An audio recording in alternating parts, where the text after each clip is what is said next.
Hi, it's Chris with Implied Music, and you could think of this as the Halloween installment. Spooky beautiful, that unique capacity that music has to hold sort of two feelings at once. Let's look at some chord progressions, some timbres that really express that vibe.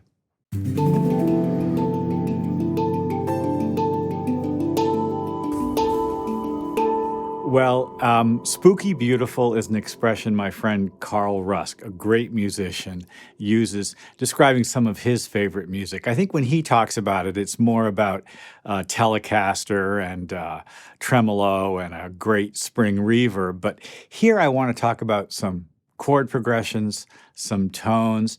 I've just got a few examples for us.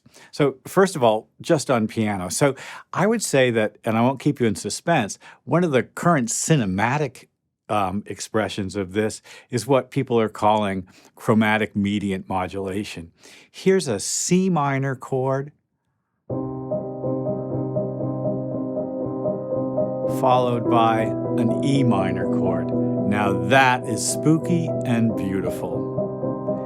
C and E have roots a major third apart, but the two chords are minor. What's happening here is we get a sense of expectation that is then kind of violated, but violated in the most beautiful way possible. And if you look closely at the screen, you can see that things happen by half steps. For instance, the E flat becomes E. The C drops down to a B. Now, those tiny changes, when added together, create a really big and beautiful effect. Listen to it one more time and just watch it as it goes by. I'm just, twiddling the chord, basically, just it's a little bit of a trill, you could call it.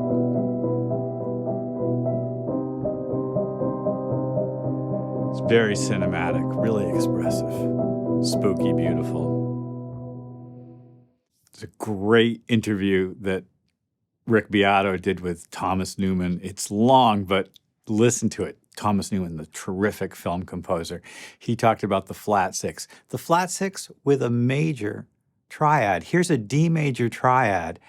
You can see the D and the A here, and it features the note B flat, the flat six. Well, listen to how beautiful and what a great energy it creates.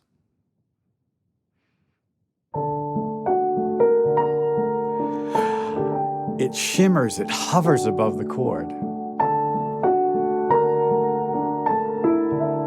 Sitting on the ninth there, a little more tension. Here it is again, an octave lower, and then the natural sixth, the major seventh, flat five, pushing back to the regular fifth. That's a beautiful sound. And it's using what I call leaning or leading tones, I guess if you are a classical theorist. Leaning, pushing towards notes that want to be in the chord. The D is just kind of sitting there at the bottom, and the scale that we expect to hear is constantly being violated by little half-step changes. Those half-step changes, they're coming up again and again, aren't they? Let's go forward. I've got another piano piece here. And here I'm stealing from Claude Debussy, the Impressionist composer, the French Impressionist composer, beginning of the 20th century. Now, here we're using just major seven chords. And, what's more like just kind of beautifully stable than a major seven chord? But in Debussy's Nuage, he does this wonderful thing, taking major seven chords up in minor thirds. In other words, up a diminished seventh chord, so C major 7, E flat major 7, G flat major 7, A major 7, and then back to C. Oh man, it's gorgeous. Here, I've just done it this way. So there's our C major 7 sound, and here we go, just up the sequence.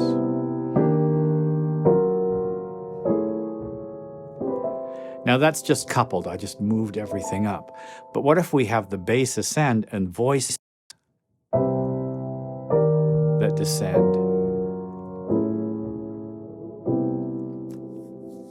Spooky beautiful, right? Oh my God. Now, You know, timbre plays an important role in Spooky Beautiful as well. And here we've got a couple more keyboard instruments to listen to. This one is the Celeste, originally invented fairly, well, say fairly recently. You know, it's kind of a 20th century instrument. The first big composition that used it was Tchaikovsky's Nutcracker Suite. Some people say he wrote the whole thing just for the Celeste. But listen to this beautiful, tinkly, slightly creepy sound.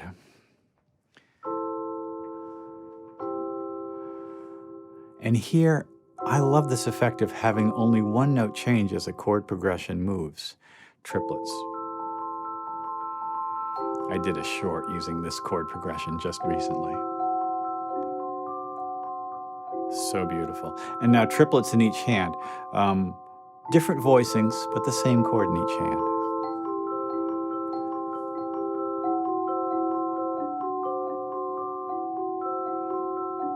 Spooky and beautiful.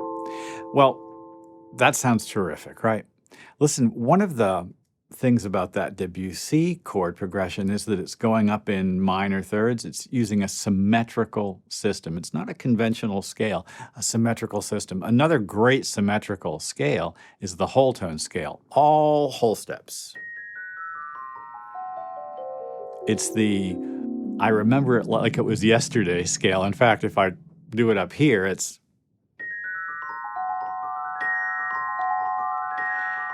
I'll tell you what, that whole step scale is gorgeous. All right, one more great, I guess we'd have to call it a keyboard instrument, invented by Benjamin Franklin, and I think made most famous with a Mozart piece. The glass harmonica is played with fingertips, just like you'd rub your finger on the edge of a glass. And here I've done something I think is kind of interesting because it doesn't have to be strange chords to be spookily beautiful, right?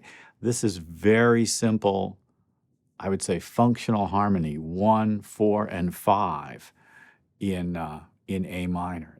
Listen to how gorgeous this is just because of the timbre.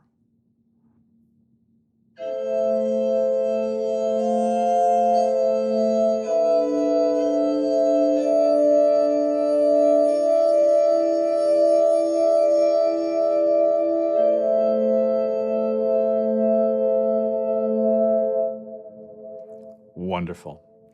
All right, finally, and I think, you know, to my satisfaction, and not most importantly, but just really delightfully, I was really touched. I think the first time I heard this sound, I was pretty young, and it was because I watched Stanley Kubrick's 2001: A Space Odyssey. He features Ligeti's choral masterpiece, Lux Eterna, and the choir is asked to sing very tight clusters. Well, I've used Spitfire's Epic choir to create that effect here, and it's a spectacular effect.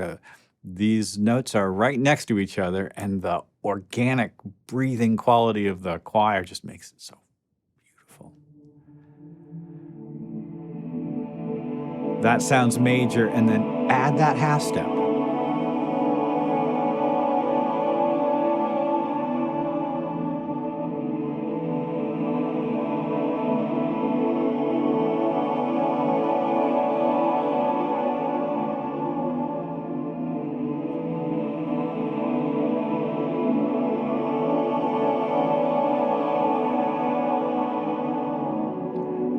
It's also just stunning how good Spitfire's very affordable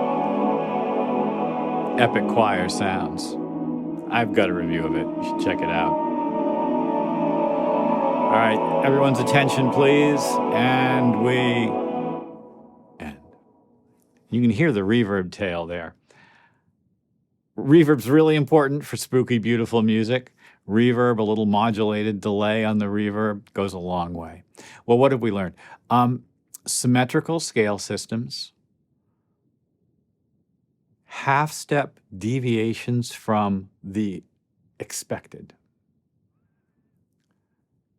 We can use major or minor chords, still spooky, still beautiful. Great melodies give us complicated feelings. Great harmonies take us to places that we didn't know exactly how to express. Music has a power that way, and it's a power that we can kind of just be super thankful for. Well, I hope this has been useful. Like and subscribe, ding the bell. You'll be notified when I do my videos, and I will see you next time.